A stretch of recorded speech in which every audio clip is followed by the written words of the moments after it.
Can you disagree with someone and still benefit from that relationship?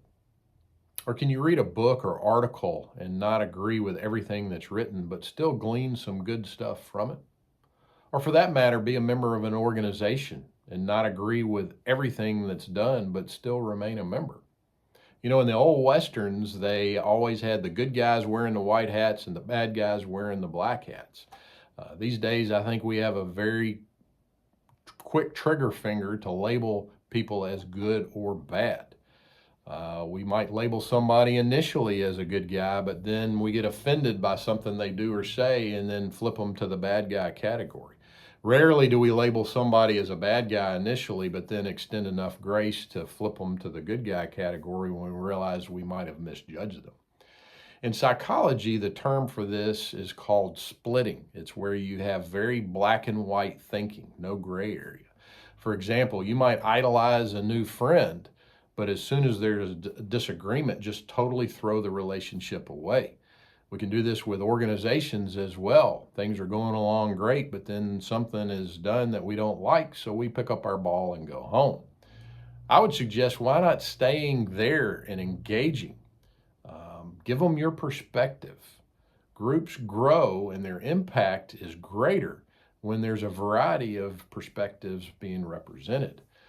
I heard a podcast this past week, and Jimmy Rollins said, quote, "The goal is not to think alike, but to think together," end quote.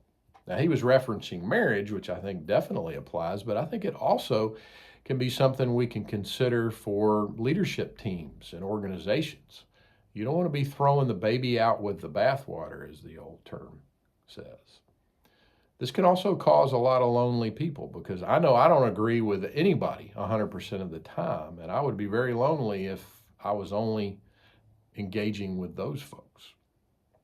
Nobody's completely good or bad all of the time. We all fall short and let each other down. I love the phrase, chew up the grapes and spit out the seeds. We need to do this with the people and organizations in our lives. We don't want to miss out on the good stuff just because there's not 100% agreement all of the time. Now, why do we do this?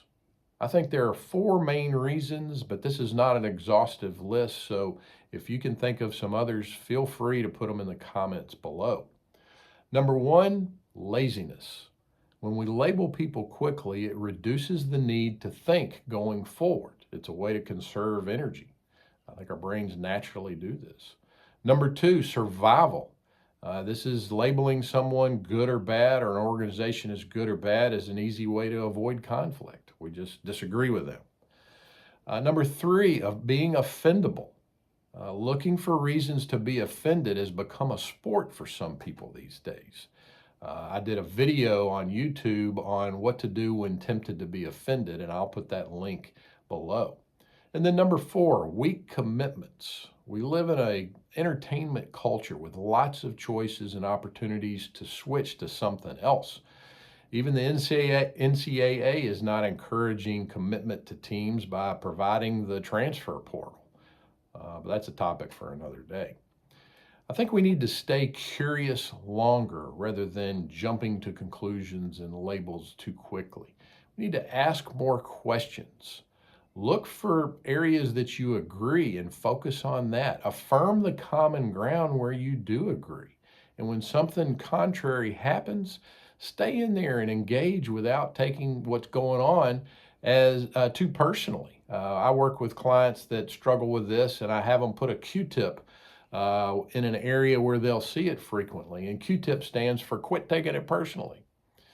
Character is built when people and teams have the opportunity to be challenged and refined by the fire of adversity.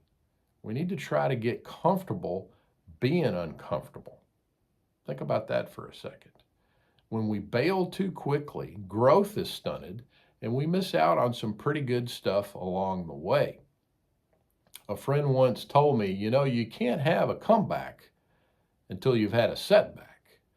So if you're in the middle of a setback, be encouraged. There's an opportunity for a comeback, and it makes for a pretty good story as well. Have you seen this play out in your career? Feel free to put those in the comments below.